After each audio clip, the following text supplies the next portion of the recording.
I've now done 2 videos answering questions about the Friday the 13th franchise, but I knew that there were more out there. So I went to you guys and I had you submit the questions that you wanted to see answered. That remained, I guess.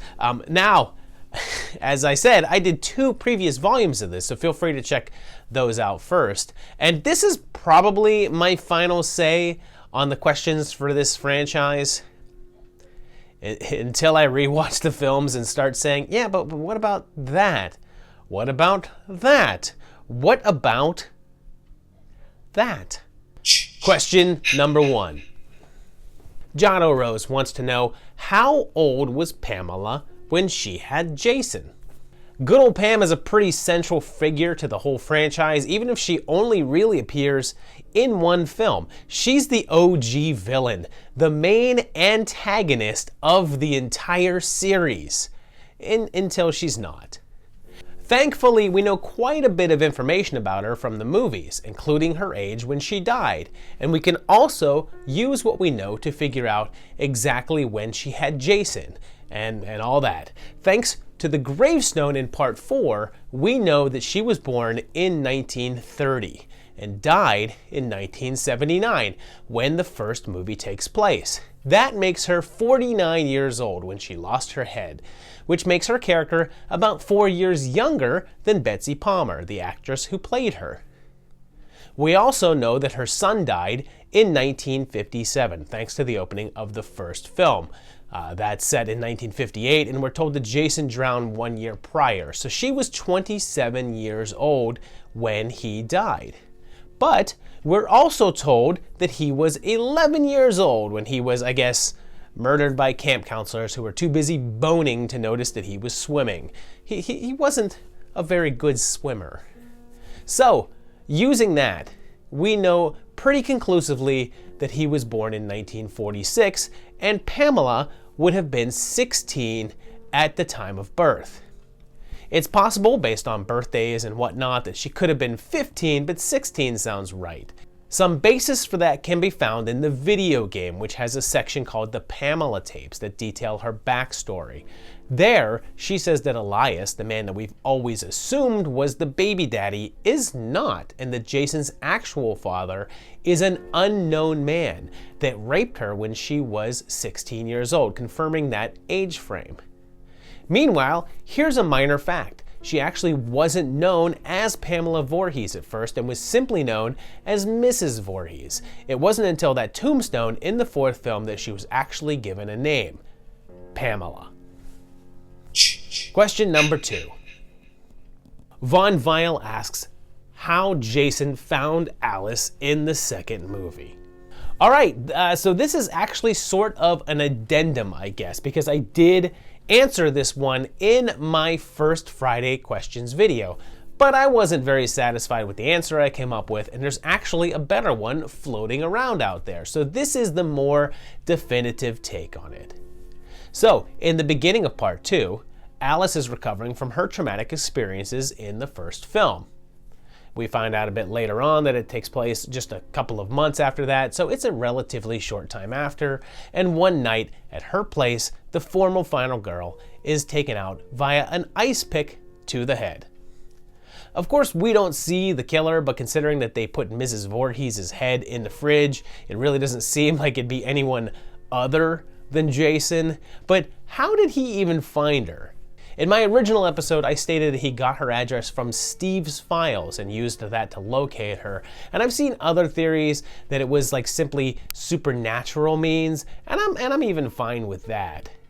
As I stated in another video as well, I think that there are definitely supernatural forces at work around the lake, and it's apparent even in the early films, so that works as well.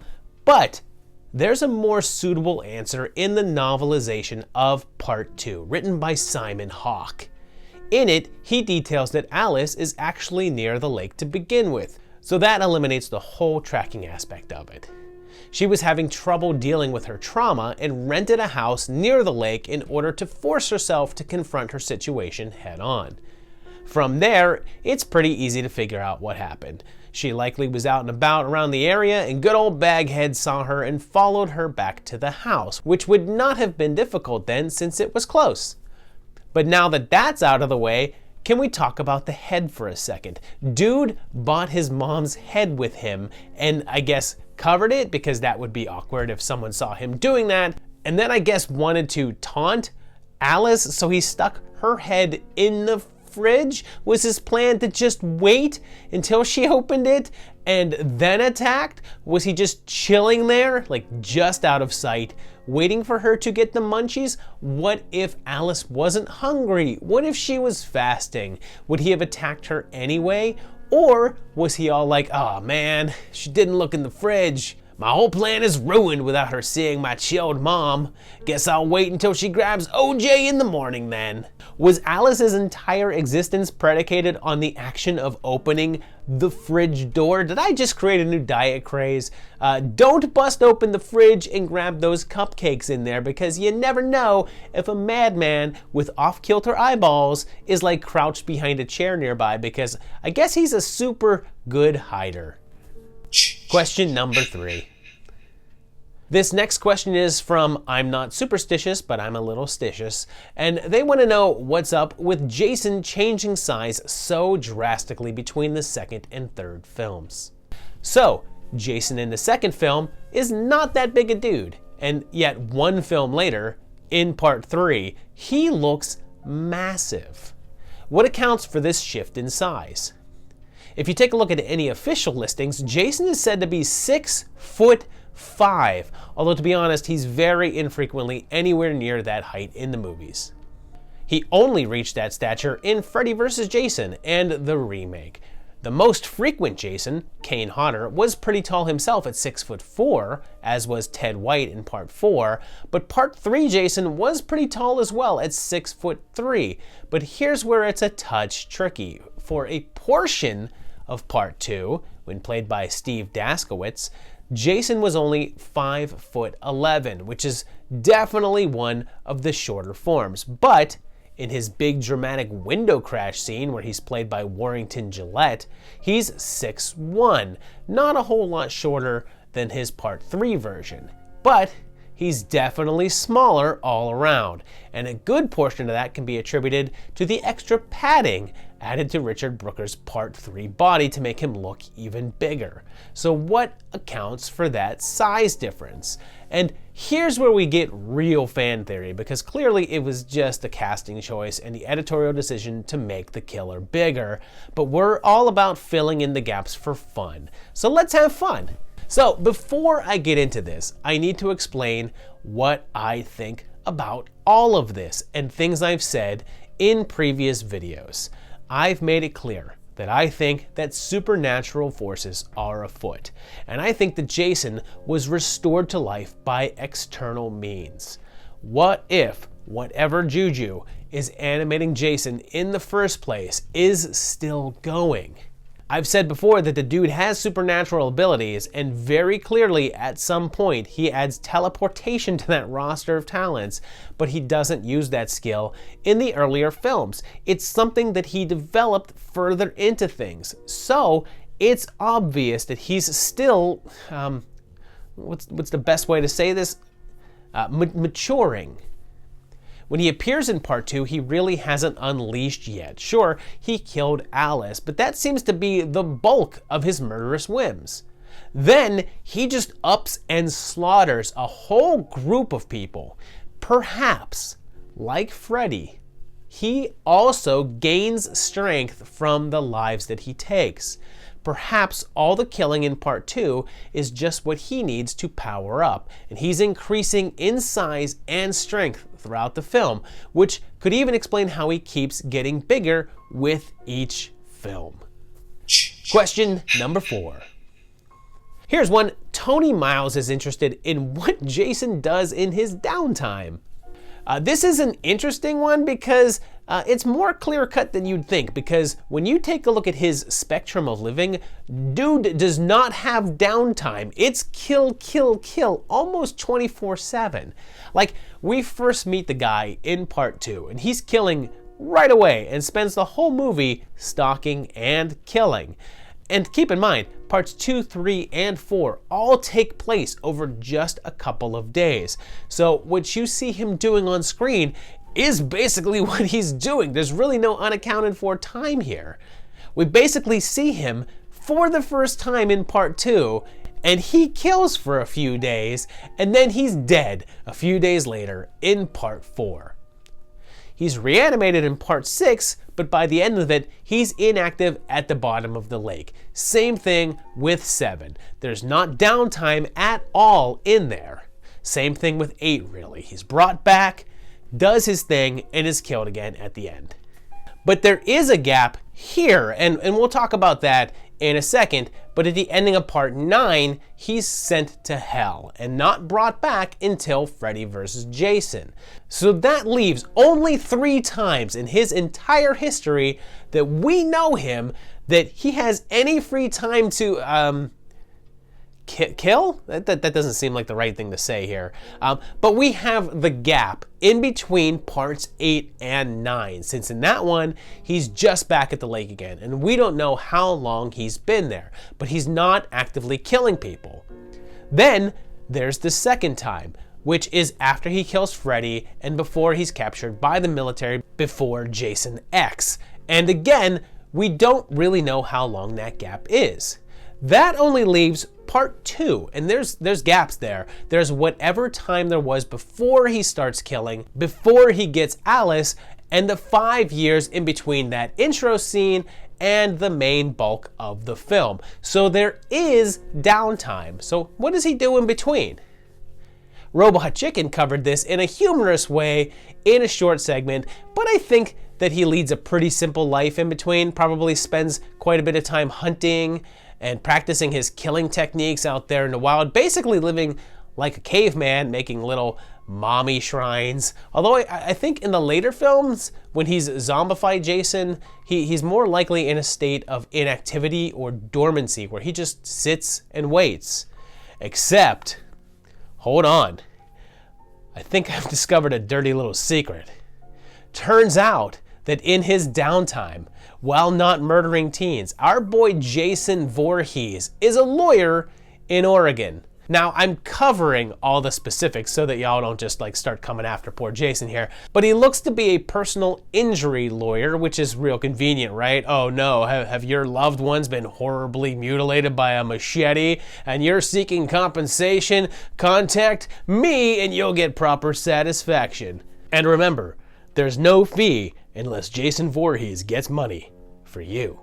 Question number 5. This next one's a big one, and it's from Cody Only, and he wants to know what was up with Roy in part 5 and how was he able to take so much damage? Man, do some people hate good old Roy Burns, mainly because he's not Jason. But you know what he does like Jason? Take a hit.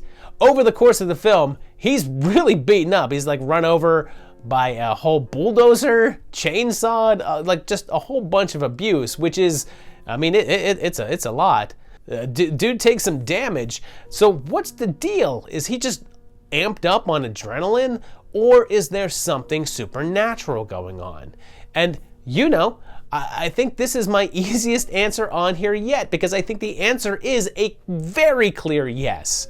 Let's look at what we know. First off, we know conclusively that there's something extra normal about Jason's existence. The hints at that start all the way in part 3, and I guess even in part 2, with the original ending of Pamela's eyes opening, but that's not really canon, so let's just say 3. But then, fast forward to part 9, we know absolutely now that Jason exists on a spiritual level after death.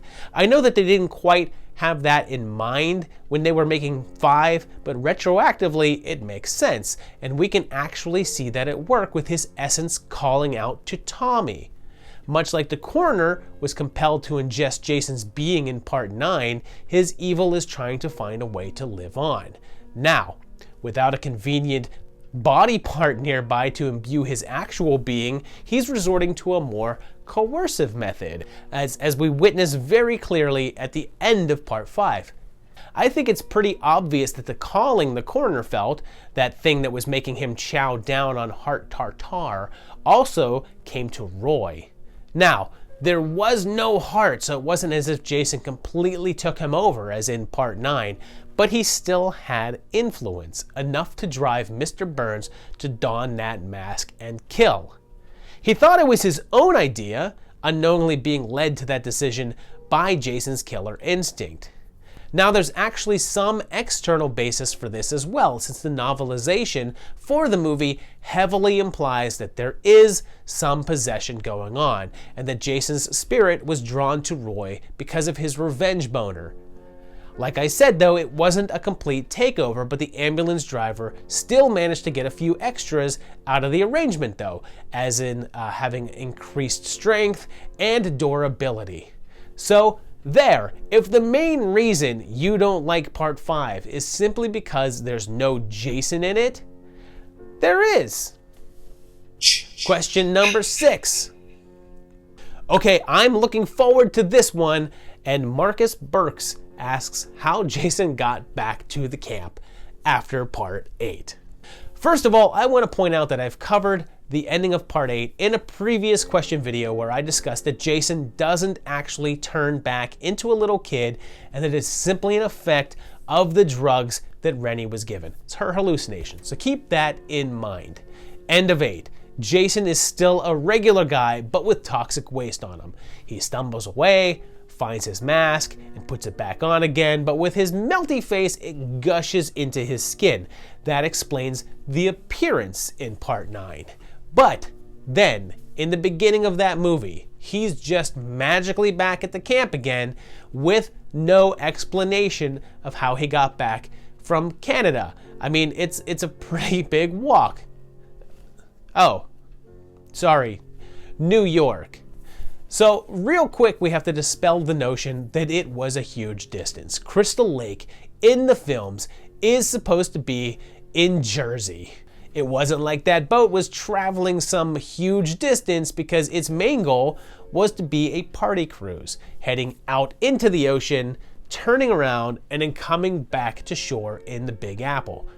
The lake is supposed to be sort of mid-state. It's only about a 2-hour drive into Manhattan, like 70 miles, and according to a GPS, would take around 22 hours to walk, which, let's face it, is pretty much the way Jason's going. Can't really see him ordering an Uber, especially back in the 80s, or, whenever this one is supposed to take place. He possibly just stomped his way down there and probably created quite a stir, because he looks like that, kind of just strolling through suburbia, heading back home like some sort of psychopathic homing pigeon. But, there is another explanation, sort of, but it goes all the way back to Jason's first comic book appearance. You see, on the page, our boy's debut was in a weird book called Satan's Six, a Jack Kirby creation. In their 4th issue, a demon calls forth someone to oppose them, and it turns out to be Jason himself, since Topps, the company putting the book out, had the rights to the character. He only appears for a couple of panels before they send him away. They don't quite say where they're sending him, but they mention not wanting to plug it. So the joke is that they're banishing him to his next appearance, which just so happened to be an adaptation of the 9th film. So they sent him back to Crystal Lake in the beginning of that movie. Also, it's never said where they grab him from, so I'm saying that they found him in New York, transported him to their location, but then managed to send him back to his home base. So, when someone asks you how Jason got from New York to Crystal Lake, you just tell them it's all Jack Kirby's fault. Question number 7. A user named Jason Dyer, and man, does that throw me off because an old boss of mine was named Jason Dyer, asks this next question. What's Creighton Dukes' story? Whether you love or hate Jason Goes to Hell, there's one thing that I think most people can agree on, and that's that the character of Creighton Duke steals the show. He's a bit of an enigma and seems to have quite a bit of information on the Voorhees family, setting up the finale by supplying the information necessary to take him out for good. I guess, until the next movie came out. We know that he's a bounty hunter by trade, and when he encounters Jason, he asks him if he remembers him. Son of a bitch, you remember me? So it's clear that they had a previous encounter. But when would that have happened? One of the theories floating out there is that Duke was actually Reggie the Reckless, all grown up now and out for revenge. And with the time jump in the series, it's still pretty dumb. There's at best, even with the weird chronology, like 20 years between part 5 and 9, and Creighton's at least 45 or so, while Reggie was 10. That theory seems more like, oh hey, both of these guys are black, so clearly they're the same guy.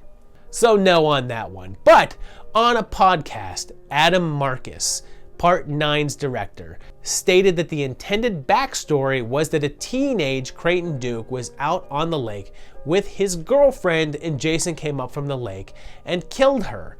But, hold up, at the time, Stephen Williams was around 45, so let's roll with that. So the encounter happened, like, say 30 years prior if he's gonna be a teenager. The absolute latest that Jason Goes to Hell can happen is around 2003 or so, based upon Freddy vs. Jason. So that means that his previous encounter happened in the mid-70s, before Pamela's attack in the first movie, before Jason established himself as the killer on the lake. But they're saying that's when it happened, and Duke swore revenge and that he would study Jason, but like, where was he all this time? Why show up when they killed him for good in part 9, but not part 4? He seemed real concerned about Jason's evil passing on that time, but not the one prior. So like, as I said in the whole downtime answer, there really wasn't a lot of time that Jason had that was unaccounted for, so that an interaction between the two could take place. And I know that some people theorize that Jason Goes to Hell exists in a separate continuity and isn't actually connected to the previous films, and that's fine, but that's not what we're about here. But sure, that can be an answer. This is a separate universe, and in this one, Jason and Creighton encountered each other before. But let's try a bit harder than that. Really, the only time that there existed for the two to have a prior meeting was that gap in part 2. That missing 5 years between killing Alice and then taking out the new camp.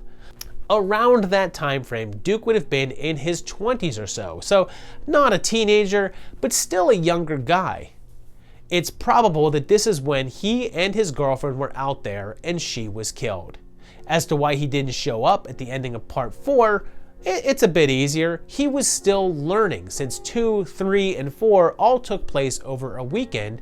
Even if Duke's encounter happened right after the Alice killing, it was only a few years after the incident. He may not have had the full information yet. Hell, studying what happened after his death in part 4, what with the seeming possessions of Tommy and Roy, may have been what actually informed him that blowing up Jason would not end his reign of terror. That may be where he actually learned that.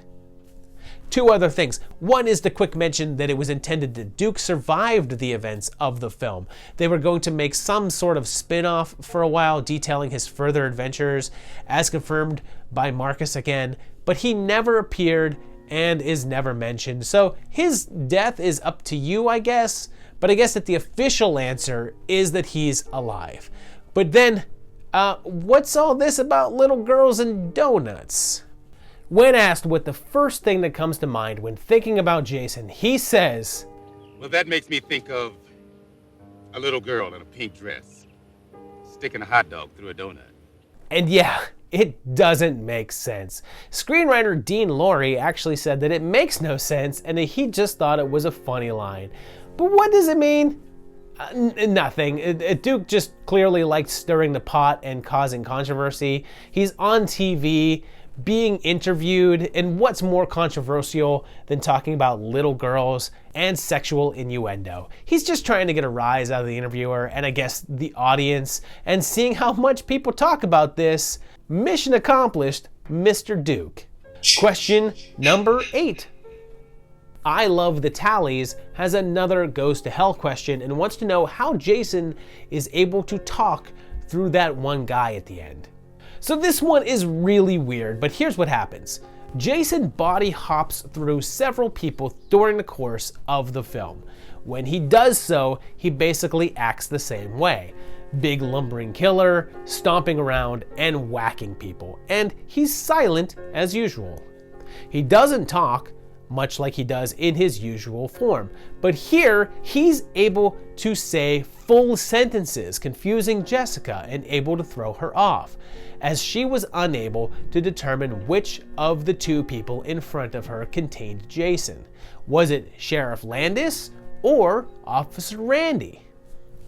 They both seem pretty normal, so you'd think that neither of them, since they're both talking. And hey, Jason doesn't talk, right? Well, I mean, he can. We see that in the very first movie, in the flashbacks showing a young Jason drowning, calling out for help.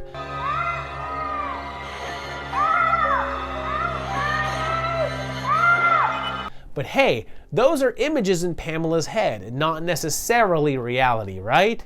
But then, in the much beloved Part 8, because everybody loves Part 8, and I mean everyone, near the end, he screams out, "Mommy! Don't let me drown! Mommy!" But it's not like he's super verbose, and when he does this, he's way more coherent than we would expect. On the DVD commentary for the scene, Marcus and Lori both stated that it was an issue and considered altering it, but ultimately couldn't figure out how to make the scene work any other way. So that, I guess, leaves the door open for me to try to determine what happened here. So the first thing that comes to mind is that when Jason takes over the bodies of the people, he does actually retain the abilities to talk. In any of the people he switches to, he's able to speak, but Jason being Jason, he actually prefers not to. He's a man of few words after all. I think it's pretty likely that he's actually unable to speak in his regular body due to the whole corpse and rotting thing, and I contend that him speaking in Part 8 is probably more hallucinations, much like the child thing, but he can speak in someone else's form, as seen here. Why didn't he use the ability before this? I guess he just didn't see the need for subterfuge, or at least understand it.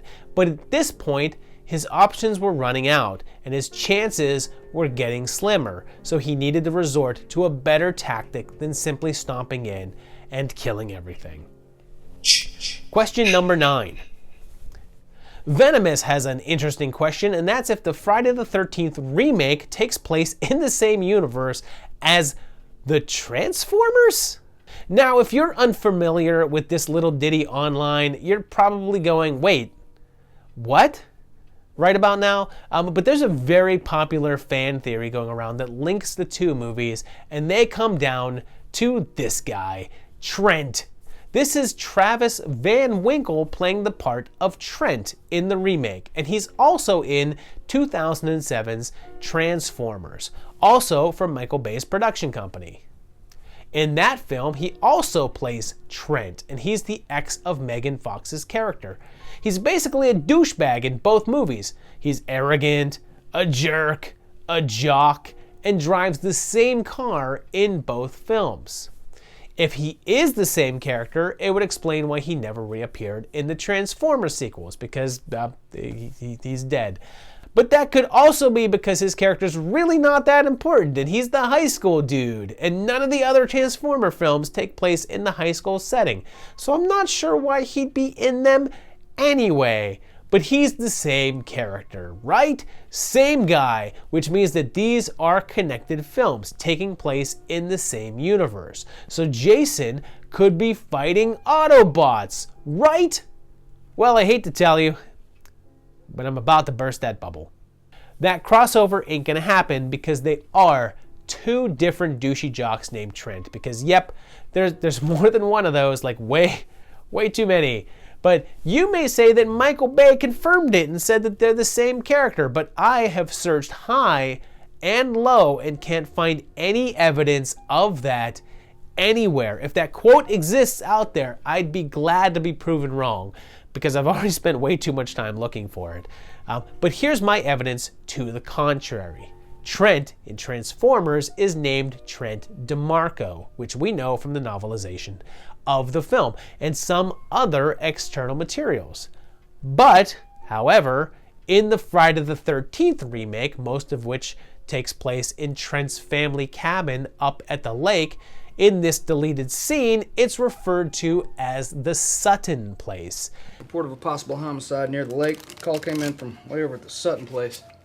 This indicates that Trent's last name is Sutton, not DeMarco, and they are two different people. So, if you were looking for the satisfaction of seeing that character die off, I guess rest easy knowing that instead he has to live in the Transformers universe, which just sounds really tedious and hard to get through, like those movies. Question number 10. Let's cap this off with a question from Billy Rattlesticks, who wants to know, what exactly is Jason?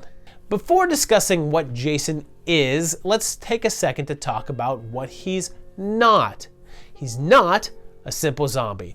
Zombies are mindless and eat human flesh or brains and whatnot. They're generally not that strong and certainly not good planners, and our boy is all of those. Also, as I said in the last question set, he's not a Deadite, even though that the 9th film hints at that with the inclusion of the Necronomicon. That book may have been used to bring him back from the dead, but Deadites are demonic entities taking over a human and supplanting their personalities with their own.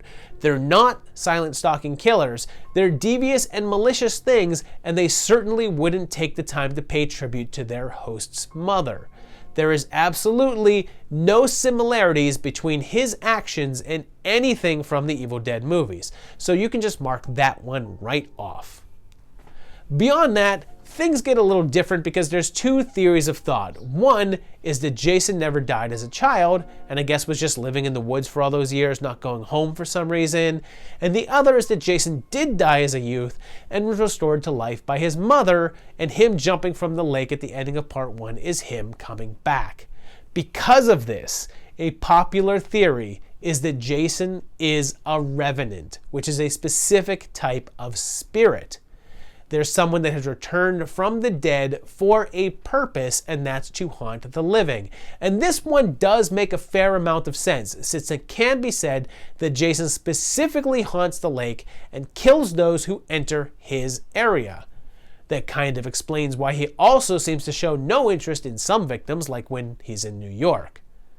The problem is, though, that definition is pretty damn broad, especially because it literally just says a person who returns as a spirit after death, ghost. Or an animated corpse that is believed to have revived from death to haunt the living. And I mean, that just seems to be too wide of a classification. You could lump Freddy into that description if you want to. You could probably toss Chucky in there too. Why not? He's come back from death to get revenge like 8 times too. And plus, Jason seems to get a bit more ranged with his abilities than that. He's basically indestructible, and according to part 10, has a sort of healing factor like Wolverine, which doesn't really sound as simple as returning spirit.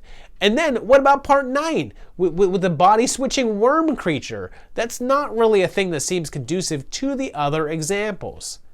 I mean, Eric Draven from The Crow is given as another prominent example of a revenant, and you don't see him being reborn from a dead relative's vagina, now do ya? Unless that was in the scrapped Momoa reboot or something. So, yeah, I guess we can call him a revenant, but I feel like we can get more specific, like way more specific, because Jason is something that the world has never seen before. His type of supernatural being has never existed and will most likely never be repeated. He's one of a kind. He's Jason goddamn Voorhees, and he is a special, special boy. So there you have it, 10 of your questions answered, hopefully to your liking. I hope you liked those answers that I gave. Thank you guys very much for sending those answers in. I kind of like doing this. I'm sure we'll do some more of it in the future where I ask you guys to give me the questions and me answer them. It's kind of more fun that way. It's a little harder, but I do enjoy it. It's kind of neat. Let me know down below in the comments what you thought of these answers and maybe what other questions you have. I don't plan to do another Friday questions, but you never know. If I get some really good ones, I'm sure that I'll be doing another volume at some point. If you liked this video, please hit that like button. If you enjoy what you see on the channel, hit the subscribe button and hit the bell to get notified when new videos are released. And if you want to, please go to patreon.com/movietimelines, where you can help support this channel like these guys do. They're my patrons. They're awesome. I thank them for helping to support this channel, and I thank you guys for watching and giving me these questions. And I'll see you very shortly for another great video. Thanks a lot, guys, and bye-bye.